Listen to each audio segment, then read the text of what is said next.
sa paghahanda. We want to understand. Thank you, Mr. Chair. Or is it just a matter of prudent planning?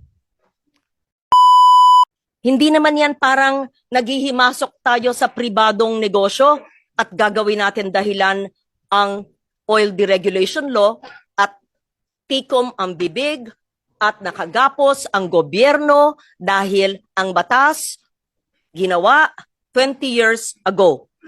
Hindi, pagplano yan pagsasangguni pag-uusap para ano man ang krisis, kaya nga surprise yung nangyari kung tayo ay nakikipag-ugnayan gaya ng ibang mga bansang binanggit ko sa ASEAN, ay hindi tayo masyadong gipit, which brings me to the statement made earlier, which I monitored. Ano ba yung sabi? Tagtuyot? Ano yun? Ano yung sinabi dito? Ano yung sinabi dito? Nasaan yun? We could dry. We could run dry. Yes. I heard it. So because number one, hindi naghanda ang DOE at ang ginagawa niyong dahilan ay ang deregulation law at dahil hindi tayo nag-stockpile dahil sabi nyo hindi nyo gawain yan, na sa aking paningin ay hindi yan paghihimasok sa pribadong negosyo kung hindi prudent planning. Tapos sinabi ng DOE, we could actually run dry.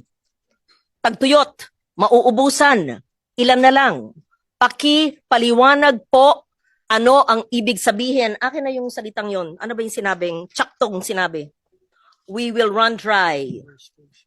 The worst case is that our country runs dry.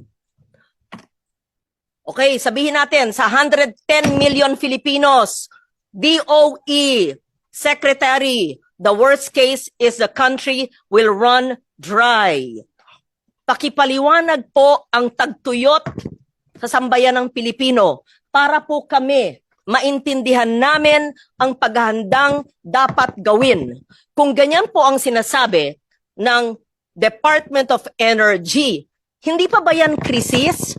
Ayaw pa ba talagang yugyugin ang mga utak ng mga tao sa gobyerno para tanggapin na tayo'y nasa isang krisis? At sinasabi na that we will run dry. Pakipaliwanag po para maintindihan, mapondohan, nandiyan ang chair ng finance, para ang ibang ahensya ng gobyerno ay maghanda pa at masyado pang gipitin ang belt tightening sa paghahanda. We want to understand. Thank you, Mr. Chair.